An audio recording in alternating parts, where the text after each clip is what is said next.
a presentar al doctor Carlos Isidro Bustos. El doctor es juez de primera instancia en lo civil y comercial del Poder Judicial de la provincia de Córdoba.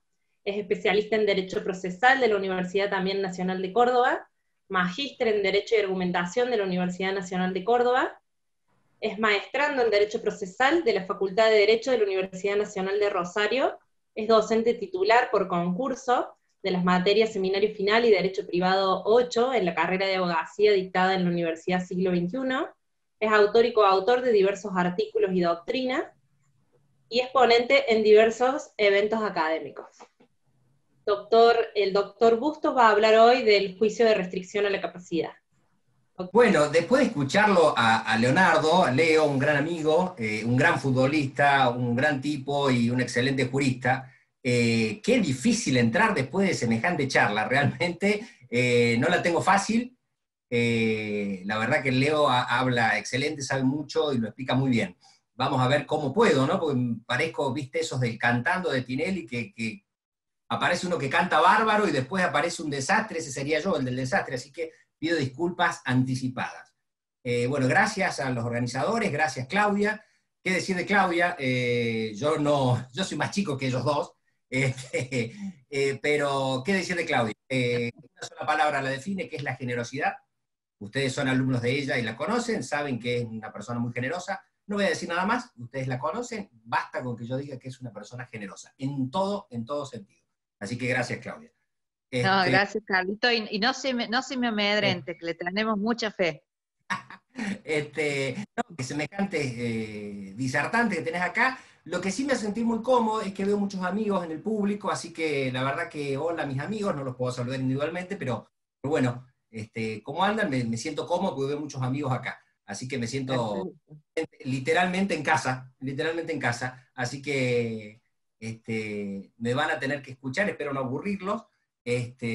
Así que bueno, y además decirles a ustedes, a los que están en casa también escuchando esto, un viernes a las 5 de la tarde, realmente son unos valientes, realmente son unos valientes, realmente se merecen, por lo menos que nosotros le pongamos muchas ganas. No sé si vamos a colmar sus expectativas, pero sí ponerle ganas. Bien, me tocó a mí hablar un poco sobre el juicio de restricción de la capacidad, un tema bastante complejo que en el impacto del nuevo Código Civil y Comercial ha tenido grandes cambios, ha tenido grandes modificaciones, y yo se los voy a plantear desde una problemática, si se quiere, muy relacionada con el derecho procesal, que tiene que ver con la prueba. Puntualmente quiero tratar dos aspectos concretos: la entrevista personal que tiene el usuario del servicio con el juez y el informe interdisciplinario que hoy exige el Código Civil y Comercial. Creo yo que son los dos grandes medios de prueba que tiene el juez a su cargo, y por cierto las partes para poder valorarlos.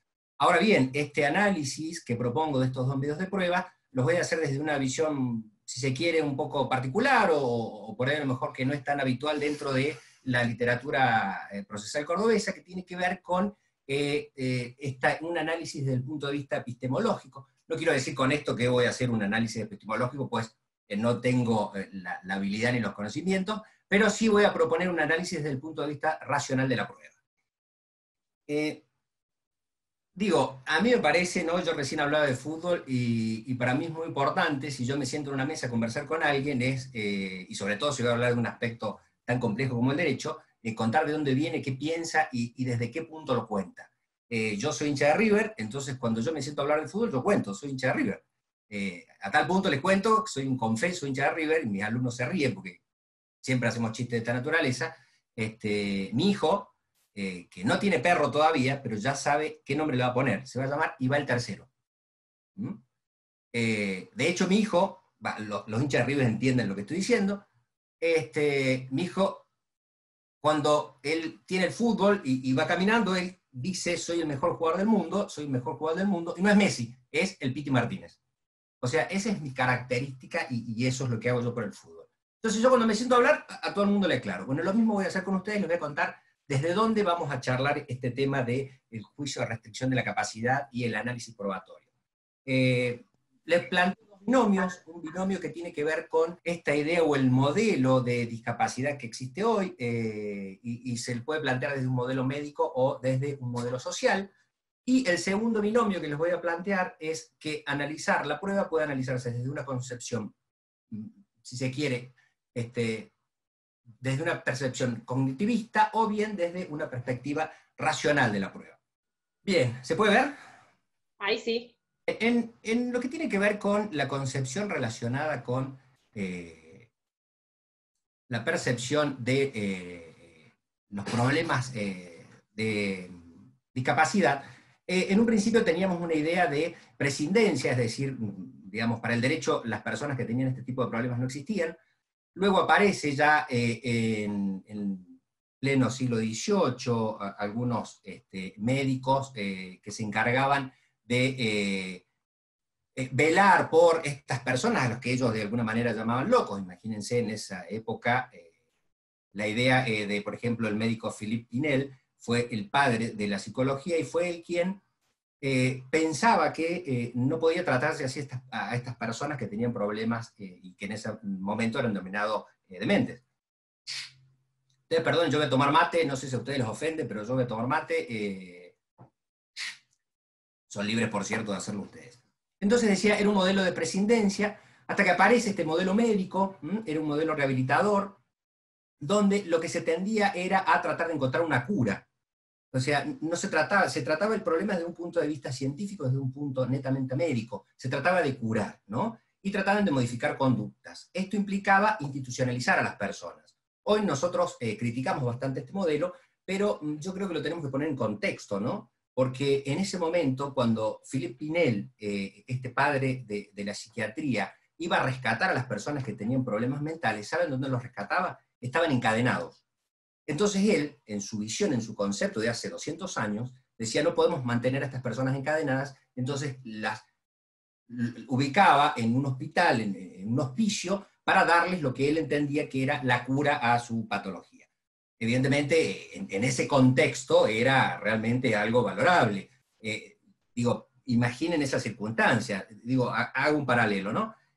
Por ahí he escuchado muchas veces que la gente dice, bueno, yo me puedo equivocar y pensar mal, porque, por ejemplo, Aristóteles, él justificó la esclavitud, como pensando que Aristóteles hace una locura como esta, pero en realidad, en el contexto de Aristóteles, él lo que hizo fue un acto de humanidad, porque en su época, en su contexto, cuando peleaban dos ejércitos y vencía uno al otro, lo que hacía el vencedor era matar a los vencidos, los mataba. Entonces Aristóteles, en un acto de humanidad, que dijo, mire señor general o quien fuere, no usted vencedor, no mate al vencido, haga una cosa, llévelo a su casa, aliméntelo y que él con trabajo le devuelva esta alimentación y esta protección que le da. Entonces lo que hizo Aristóteles en su momento, que para nosotros hoy puede ser una bestialidad, esto es justificar la esclavitud, en el contexto y en la época en la cual se daba, fue un acto humanitario. Lo propio ocurría con este modelo médico que hoy ha avanzado y podemos decir que realmente lo hemos superado y estamos dentro de lo que se llama un modelo social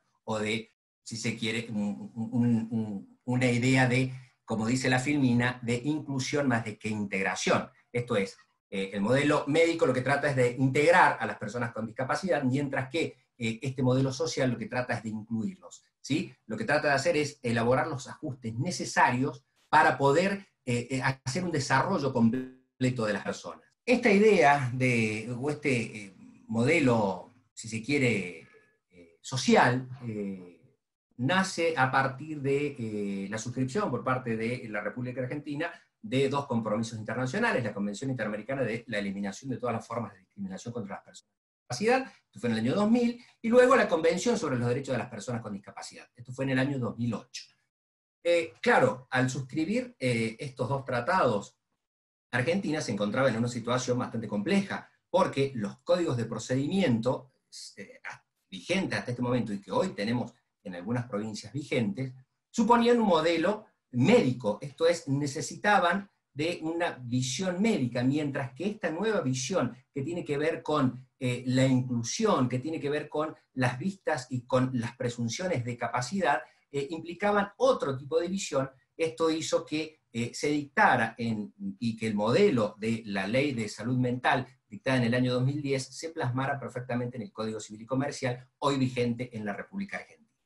El complemento de este bloque, si se quiere, que es necesario estudiar para comprender la restricción de la capacidad, está formado también por las reglas de Brasilia y los principios de Brasilia relacionados con la salud mental. De este sistema, si se quiere, normativo, relacionado o que yo les propongo desde una visión social de la restricción de la capacidad, surgen al menos 8 principios que son los que he elegido yo para tratar con ustedes, o al menos presentárselos. El primero tiene que ver con la idea plasmada en el artículo 31, inciso A del Código Civil y Comercial, que es la capacidad plena. Se presume la capacidad plena en este proceso, y no solo durante el proceso, sino aun cuando, dice la ley, la persona usuaria del servicio estuviera estuviera internada, no estuviera dentro de un nosocomio por haber sido afectada por una medida cautelar. Entonces, esta idea de plena capacidad, creo yo que se transforma en lo que luego vamos a ver, un estándar de prueba. Esto es un umbral que el juzgador debe considerar en el momento de valorar la prueba y determinar si corresponde o no determinar la incapacidad. El segundo punto es la denominada dignidad de riesgo. Esta dignidad de riesgo quiere decir que cuando analicemos el proceso de restricción de la capacidad, debemos analizarlo desde un punto de vista muy claro. Esto es, transitar y vivir el mundo según los riesgos. La idea es descartar el modelo médico mediante el cual, mediante la utilización de una herramienta jurídica que era la curatela, se sustituía la voluntad de la persona, en ese momento y según esa visión, por cierto, superada, enferma, por la voluntad de una persona sana. Era una idea sustitutiva de la voluntad. Hoy, desde el modelo que yo les propongo, y por cierto que se ha plasmado en el Código Civil y Comercial, trabajamos la denominada dignidad de riesgo, y es transitar y vivir el mundo, que la persona transite y vive el mundo según sus riesgos. No podemos nosotros, desde una visión paternalista, tratar de reemplazarlo, ¿sí? Esto también considero yo que es un estándar de prueba, es un umbral que debe cruzar todo proceso relacionado con la limitación de capacidad. El tercer criterio es la intervención estatal interdisciplinaria. Esto es, aquí es muy claro el Código Civil y Comercial, lo mismo plasma de alguna manera o refleja las exigencias internacionales. Intervención interdisciplinaria quiere decir que el criterio médico ya no es suficiente para este tipo de procesos, pues además del informe médico, esta idea de enfermedad, esta idea de institucionalizar a las personas, esto es de darle un tratamiento exclusivamente farmacológico, avanza, o tiene una visión distinta, yo creo que avanza, pero está dentro del plano de la discusión, por cierto, es un plano diferente, y esta idea de intervención interdisciplinaria implica que el tratamiento no solamente va a ser farmacológico, sino también puede ser psicológico, sino también puede tener asistentes terapéuticos, y proponer terapias alternativas que de alguna manera vendrían, si se quiere, y permítanme decirlo de esta manera, a competir con las reglas clásicas de la medicina.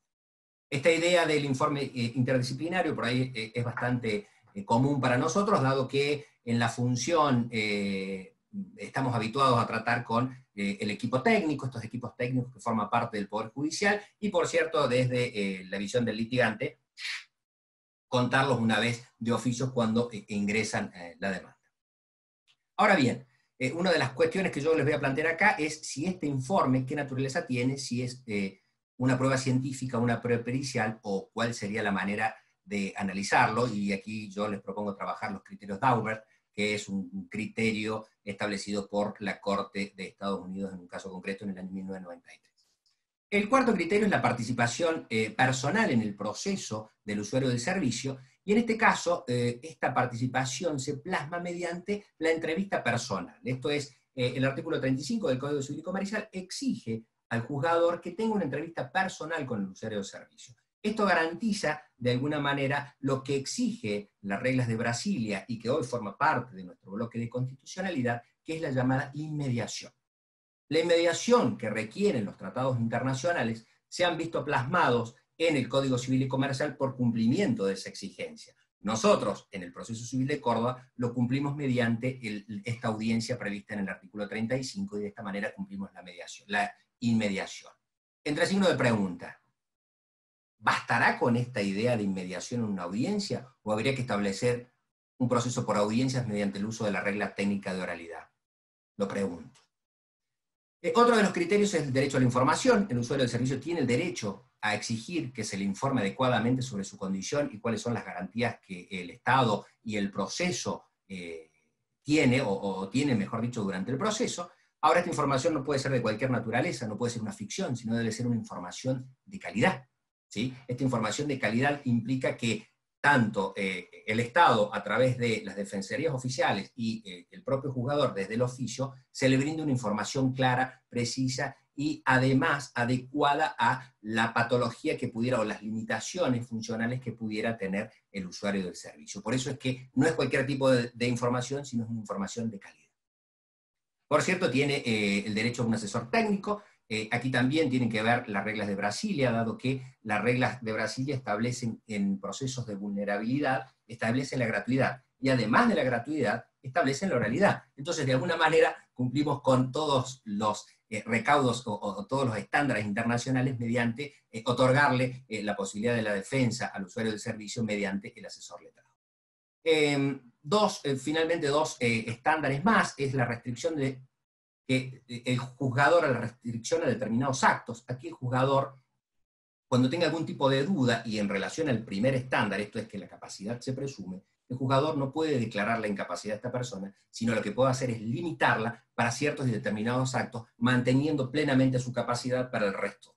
Esto es realmente también un criterio de valoración de la prueba relacionado con el estándar. Los estándares y los criterios de valoración de la prueba son dos cosas distintas, aunque íntimamente vinculadas.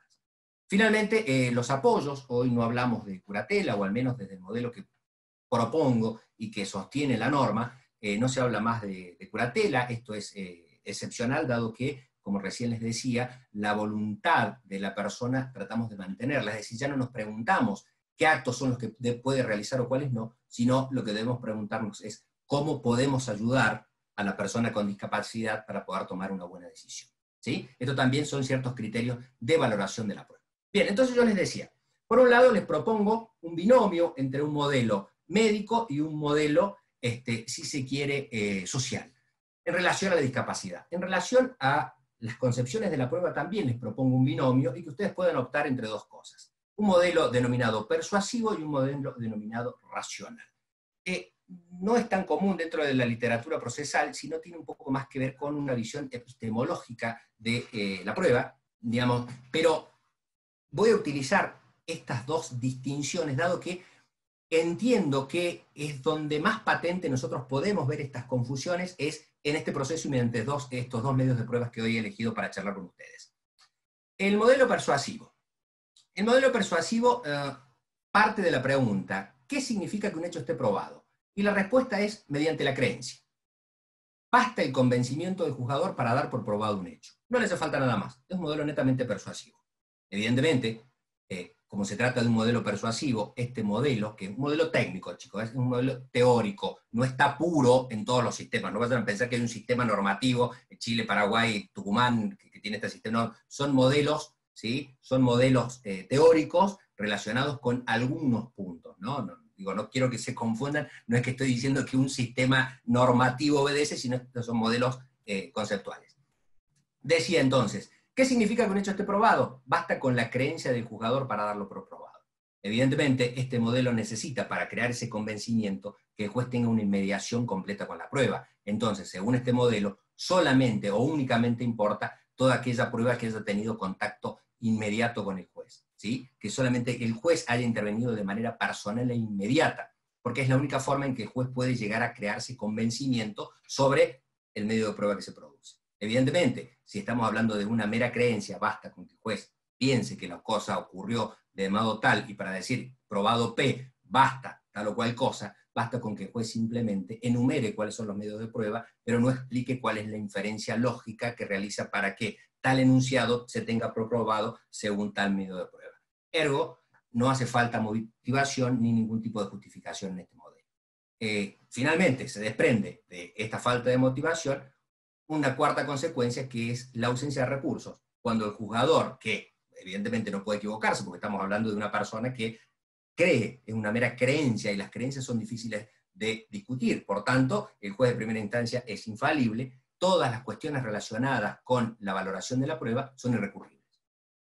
Como contracara de este sistema aparece el sistema racional de valoración de la prueba, y ante la pregunta ¿qué significa que un hecho esté probado?, responde con la corroboración de la hipótesis según cuál medio de prueba existiere. Y aparece aquí la idea de los criterios de valoración, son la sana crítica racional que nosotros conocemos, con la creación, según desde una visión epistemológica, del denominado estándar de prueba, como un umbral, ¿sí?, que se establece a los efectos de cruzar o no, digamos, completar este umbral es de alguna manera lo que va a determinar si el hecho está aprobado o no está aprobado. En la técnica del derecho del proceso adversarial de Estados Unidos se suele hablar de, y específicamente dentro del proceso penal, se suele hablar, el clásico ejemplo del estándar de prueba es esta idea de más allá de toda duda razonable. La condena, en este caso, se hará en materia penal cuando el jurado esté convencido más allá de toda duda razonable. Nosotros dentro del proceso civil, y más dentro del proceso constitucional, civil y dentro del proceso continental, nosotros hablamos de cuestiones relacionadas con la probabilidad, y en ese momento nosotros atamos la probabilidad al tratamiento de ciertas hipótesis y descartar otras en base a ciertos y determinados medios de prueba, mediante lo que nosotros denominamos inferencias probatorias. Evidentemente, si el juez lo que hace, ya no estamos hablando de creencias como en el modelo persuasivo, sino que hablamos de inferencias probatorias, evidentemente la inmediación acá juega un papel no esencial como en el otro modelo, sino simplemente es una regla técnica. Es una regla técnica que nos va a ayudar, por ejemplo, como en el caso del proceso de limitación de capacidad, para cumplir con ciertos estándares internacionales. Por ejemplo, entonces la inmediación nos va a servir para eso. O sea, esa es la verdadera utilización. Tratar de concentrar la mayor cantidad de actos como mera regla técnica, pero esto no quiere decir que el juez no esté obligado a fundar y a expresar y a motivar cuál es la inferencia procesal que hace de tal o cual medio de prueba. Evidentemente, si está obligado a fundar, sí, siempre, dice la Filmina, está obligado a explicar cuál es el método de valoración y cuál es el estándar que siguió para tener por probado tal hecho, evidentemente las cuestiones de prueba van a ser objeto de recurso. Nosotros estamos mucho más acostumbrados dentro del proceso de primera instancia y de doble instancia, perdón, a esta idea de la posibilidad de recurrir. En otros sistemas procesales esto no ocurre. Es propio generalmente de los sistemas de única instancia, pero bueno, es un debate demasiado largo y por cierto que no tengo ni el tiempo ni la capacidad para hablar de esto, simplemente avanzo. Bien, les di las dos posiciones de las cuales yo voy a partir y voy a tratar estos dos grandes medios de prueba, desde una visión de la discapacidad social y desde una concepción racional de la prueba desde un punto de vista epistemológico. Y voy a arrancar con el informe interdisciplinario. Como les adelantaba recién, el informe interdisciplinario cumple de alguna manera con esta proyección del criterio de discapacidad que nos da la ley de salud mental, en tanto y en cuanto la salud mental es un proceso que tiene componentes no solamente médicos, sino históricos, sociológicos, culturales, biológicos, psicológicos. Entonces esto quiere decir que todas estas disciplinas, no voy a hablar de ciencias, sino de disciplinas, todas estas disciplinas de alguna manera deben entrar en juego para controlar y establecer si de alguna manera el juez puede o no determinar esta restricción de capacidad que nos exige la norma como excepcionalidad, ¿no? A partir de ahí es que existe este estándar, si se quiere, legal del informe interdisciplinario. Cuestiones problemáticas del informe interdisciplinario. Lo primero que nos preguntaron, allá por el año 2010 y luego después de entrar en vigencia el Código Civil y Comercial en agosto de 2015, fue cómo se compone este equipo multidisciplinario y cómo se elabora. ¿Y por qué cómo se compone? Ustedes agarran ahora el código, en la biblioteca se fijan y miren el 830, se van a encontrar con el 830 del Código Procedimiento Civil y Comercial de Córdoba, que dice que para admitir la demanda de limitación de capacidad, el juez debe considerar ¿qué cosa? Dos certificados ¿qué? Médicos. ¿Habla de psicólogo? No. ¿Habla de psiquiatra? Sí. Son dos certificados médicos. ¿Habla del enfermero? No. Y no dijimos recién cuestiones culturales, no dijimos también que era sociólogo. Bueno, ocurre que cuando entraron en vigencia este bloque de constitucionalidad, que ve su visión de la discapacidad desde un punto de vista social, los códigos de procedimientos quedaron un poco a contrapelo. Entonces, lo que ocurre es que las normas procesales que tenemos dentro del Código Civil y Comercial, artículo 35, artículo 36 y 37, hacen que debamos nosotros ir modificando y cumpliendo con las pautas internacionales, independientemente que los códigos procesales no nos acompañen. Decíamos, ¿cómo se compone? Los dilemas entre la vigencia de la Ley de Salud Mental y del Código de Procedimiento lo resolvió, por ejemplo, la Corte. Recuerden ustedes que hay una particularidad en todos los fallos que los voy a citar, dado la confidencialidad, no es forma de decir López contra Pérez o Sánchez contra Hernández, como dijo recién Leonardo, dijo Banco Suquía contra Tomasini. Bueno, acá no tengo esta posibilidad, y el fallo, sí les voy a decir que es el año del 2009, de la Corte Suprema de Justicia de la Nación, es del 1 de septiembre del 2009, donde estableció que el informe interdisciplinario no hacía falta que lo firmaran 2 médicos psiquiatras, sino que hacía falta uno solo. Un solo psiquiatra, un psicólogo y además, dijo la Corte, un asistente social.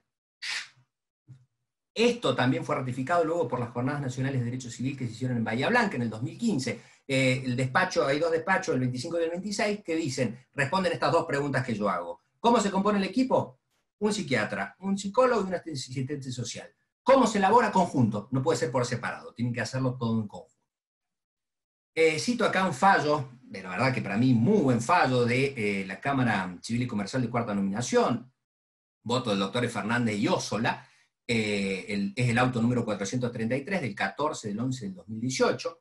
Este fallo es muy interesante porque lo que se debatía es que el juez de primera instancia no había abierto la demanda de limitación de capacidad porque no le habían presentado los 2 certificados. Entonces el juez de primera instancia dijo, mire, vea, usted no me presentó los 2 certificados, así que yo no lo voy a abrir, llamo al equipo interdisciplinario para que la evalúe, y recién después voy a tratar no solo su demanda de limitación de capacidad, sino todas las medidas cautelares que usted me está pidiendo.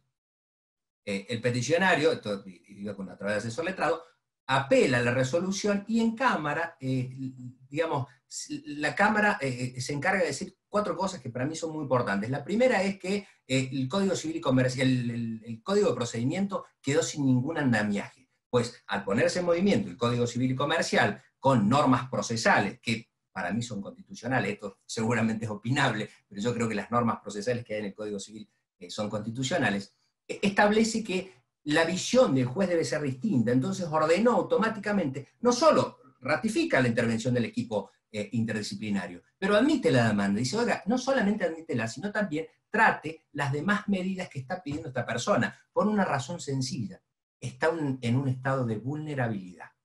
Entonces, al existir este estado de vulnerabilidad, entran automáticamente a jugar aquí las reglas de Brasilia, y nosotros tenemos que tener un proceso tutelar, que es de alguna manera este cambio de visión que dentro de este proceso nos exigen los tratados internacionales. Les traigo a colación esto por si alguien quiere presentar ponencia en el Congreso que se va a realizar de Derecho Procesal. Hay un proyecto de reforma, hay 2 proyectos en la materia relacionados con este tema, y es el proyecto del Código Civil y Comercial. Hay 2 artículos que se quieren modificar. El primero, que tiene que ver con qué se incluye por salud mental, y se pretende aquí incluir la posibilidad de las limitaciones físicas.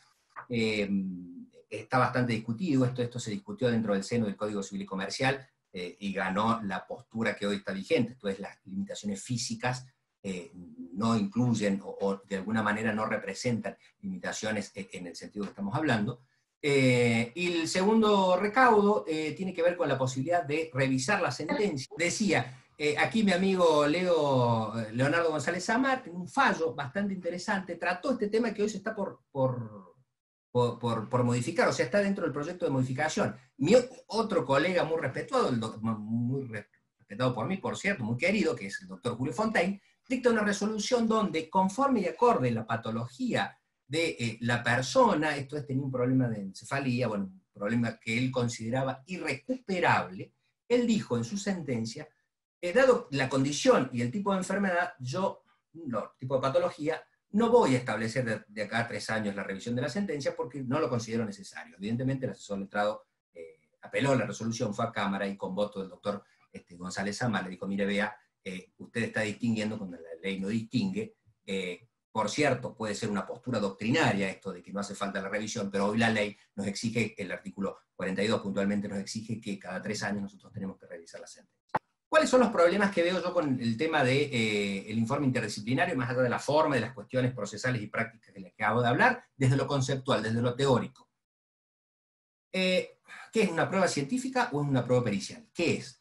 Bueno, esto de alguna manera son conclusiones de expertos, esto se trató en la literatura procesal. La literatura procesal aquí es bastante, si se quiere, conservadora, dice una cosa tiene que ver la pericia, otra cosa es la ciencia, son dos cosas distintas. El problema es, ¿qué es la ciencia? ¿Qué es la ciencia? ¿Qué es ciencia y qué no? Y la doctrina clásica procesalista nos va a decir, la ciencia es la ciencia dura, la matemática.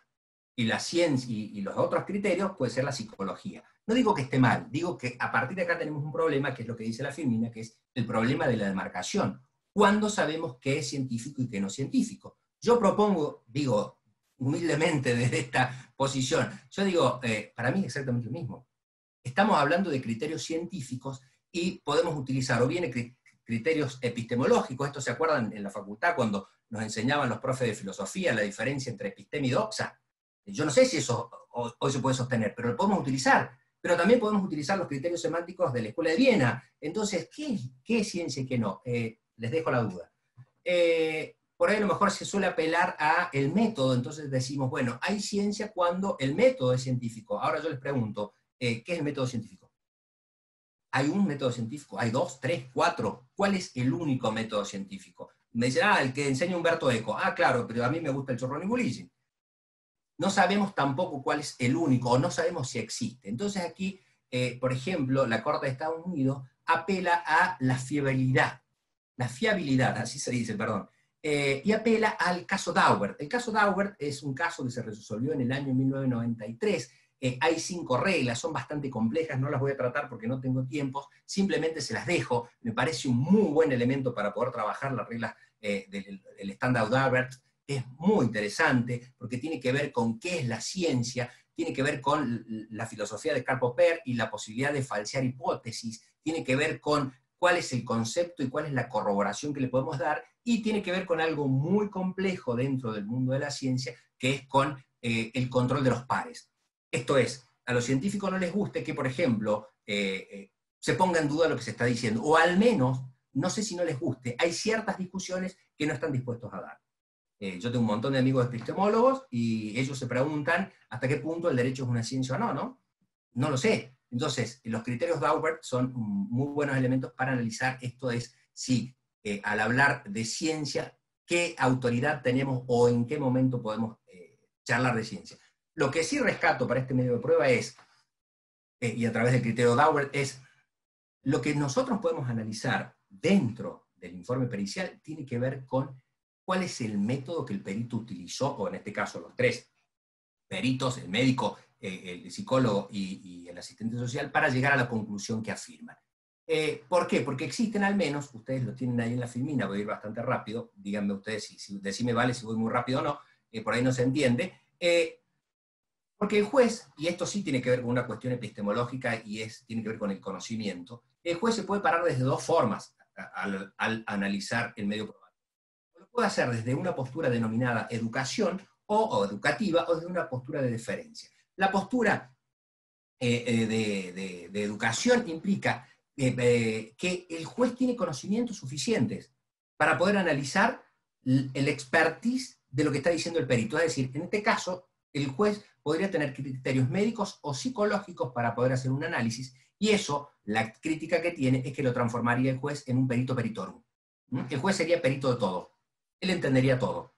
Entonces, se critica este método puro. El otro sistema es el sistema de la deferencia, donde el juez aquí tiene que de alguna manera deferencia en el sentido de decir, estoy ante un experto, voy a respetar lo que dice. El problema, o lo que se critica de este sistema, es que lo que acabo de decir recién, la ciencia no es absoluta.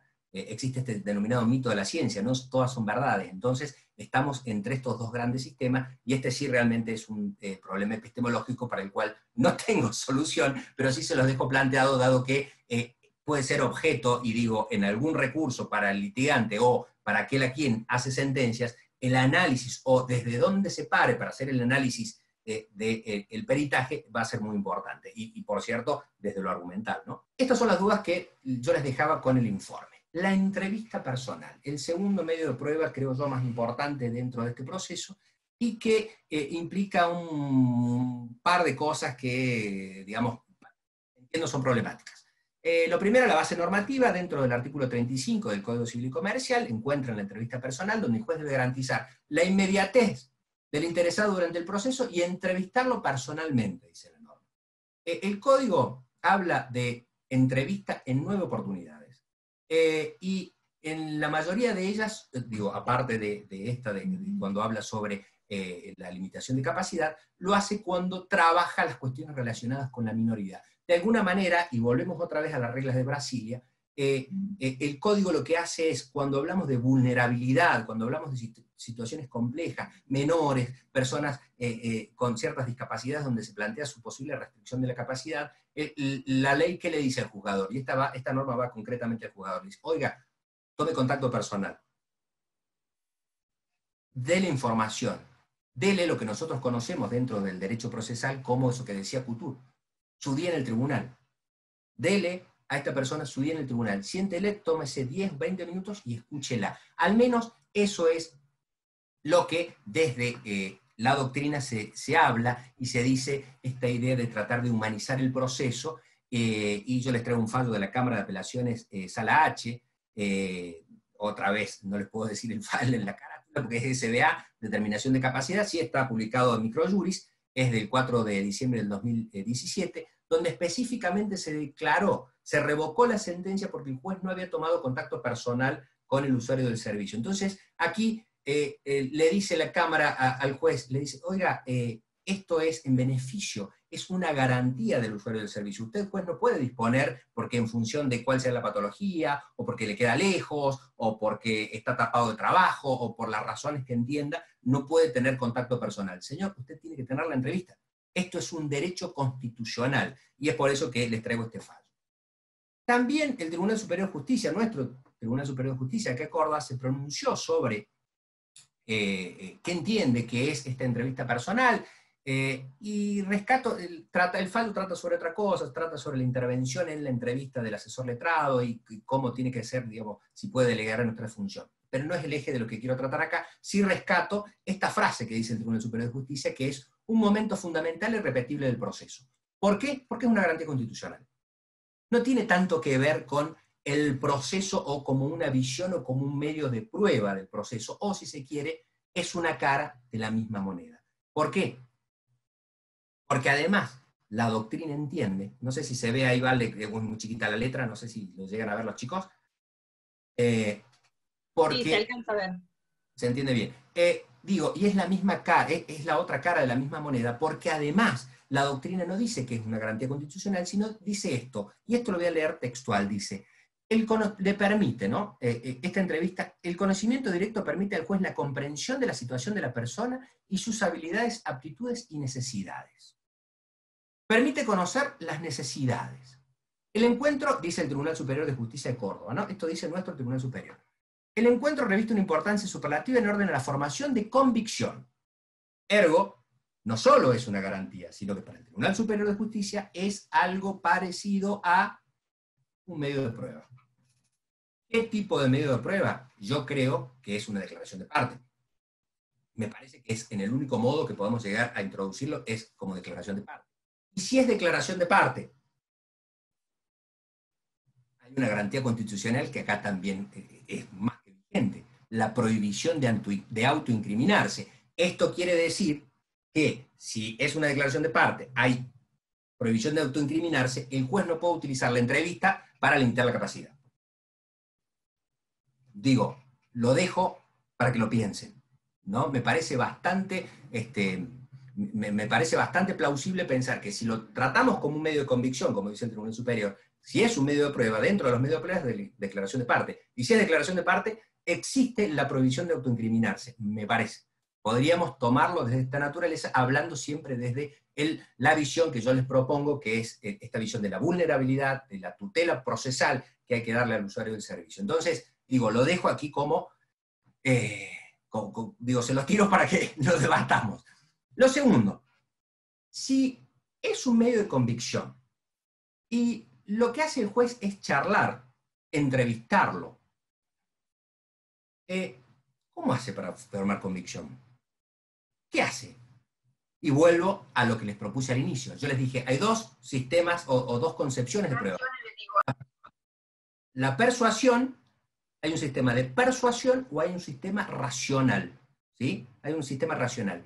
Ahora, si lo que estamos diciendo nosotros es que en esa entrevista el juez simplemente va a conversar, lo va a entrevistar, le va a preguntar sobre, como digo, cito textualmente, sobre sus necesidades y aptitudes, ¿cómo forma la convicción? Mediante la persuasión. Es decir, estamos haciendo un análisis desde la visión persuasiva de la prueba.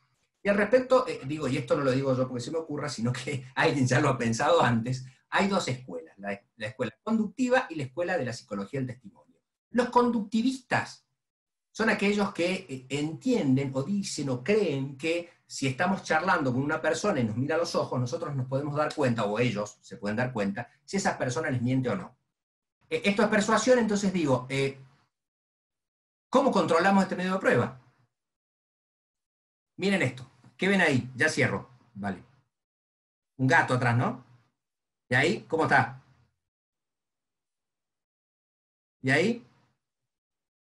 Esa es la persuasión. ¿Cómo sabemos que esto? ¿Cómo controlo esto? No hay forma, no hay cuestión fáctica, no se puede. Entonces, aquí lo que tenemos es una prueba científica y una entrevista con persuasión. Entonces, es muy complejo para el juzgador tratar de analizar estos dos medios de prueba. Voy a trabajar solamente para cerrar un fallo de la Cámara Séptima, que es de hace muy poquito, del 21 de agosto de este año.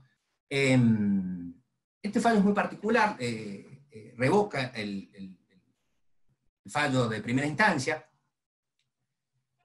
Lo complejo que tiene este fallo es que, creo yo, se trata de un problema de ancianidad. Es una persona mayor que su hija le pide la limitación de capacidad, él se niega, concurre con su letrado patrocinante, se niega, el juez de primera instancia entiende y dice, tuve 3 entrevistas, el juez tuvo 3 entrevistas con esta persona, y el juez de primera instancia en su resolución dice, lo vi lúcido. En la entrevista lo vi lúcido. Por tanto, el informe interdisciplinario no llega a colmarme y por tanto rechazo la demanda. Cuando va a Cámara, la Cámara también toma, ya estamos medio de la pandemia, por eso lo toma a través de videollamada, la Cámara toma también una entrevista personal y, al contrario de lo que dijo el juez de primera instancia, la impresión que se llevó a la Cámara es que esta persona no estaba lúcida. ¿Saben por qué? Digo, lo dice el fallo, ¿no? ¿Saben por qué? O al menos uno de los argumentos fue que el señor no se acordaba lo que había comido el día anterior. Yo les pregunto a los presentes, hoy tuve esta conversación también con un gran amigo, ¿se acuerdan lo que comieron ayer? Eso es persuasión. Entonces, eso es lo complejo de tratar de valorar en este tipo de procesos con esta entrevista. ¿Para qué sirve esta entrevista? Yo creo, hay 3 fallos, uno de Villa, con esto cierro ya, vale, te prometo, un fallo de Villa Dolores, lo dicta el doctor Domenech, donde luego de la entrevista conversa con una nena que tiene síndrome de Down y le dicta, la sentencia se la dicta en lenguaje claro, y le dice, y lo leo textual porque la verdad que son 2 minutos, les pido, y perdón Claudia, perdón Vale, le dice el juez a esta persona, de los papeles tuyos y de las cosas más importantes se va a encargar tu papá, y le dice el nombre. Pero siempre te va a preguntar qué es lo que vos querés. Si necesitas algo, se lo podés pedir al hogar, porque estaba hogarizada, a tu papá o a tus familiares. Para eso sirve la entrevista, para que el juez sepa cómo dirigirse. No como un medio, creo yo, ¿no? Esto lo podemos discutir, no como un medio de prueba. Cámara de Apelaciones de Segunda Nominación. Tiene la entrevista y en la entrevista le dice a la persona, le dice, voy a votar, veo las caras en las boletas de los candidatos. Y mi familia me dice a quién votar, pero luego yo voto a quien me gusta. Y el juez de primera instancia le niega la facultad de votar. Fue a Cámara, evidentemente, la Cámara dijo, después de esto, pero por supuesto, puede votar. Para eso sirve. Último fallo. Cámara, quinta nominación, voto de la doctora Salazar. En ese intervine yo, era prosecretario, en una demanda de daños y perjuicios, donde luego de un accidente de tránsito, una chica había quedado en estado vegetativo.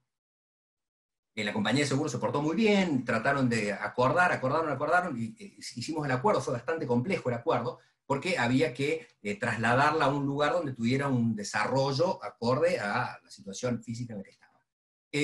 Fue muy duro, fue muy difícil hasta que logramos el acuerdo, solo que había iniciado en otro juzgado la demanda de limitación de capacidad para poder obtener una autorización para firmar el acuerdo, porque si no la compañía no se lo podía pagar.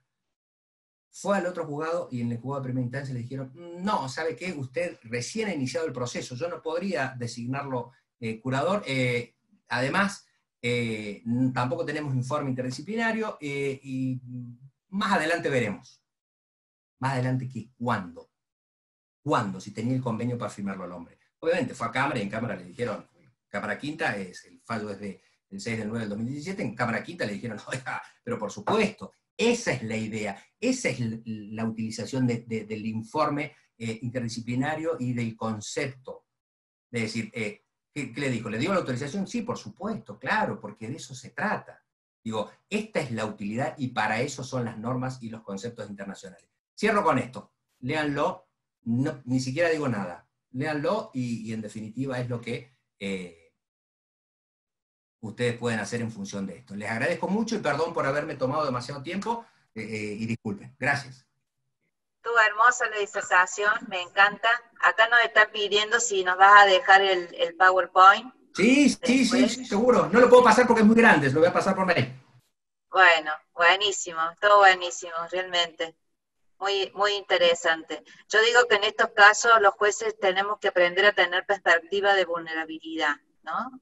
O sea, claro. estoy luchando mucho por esa perspectiva, que es la de las reglas de Brasilia, y hay que cambiar la cabeza, ¿no? La perspectiva de vulnerabilidad exige al juez otro posicionamiento frente al justiciable vulnerable. Entonces, es una cuestión que tenemos que revisar mucho nosotros.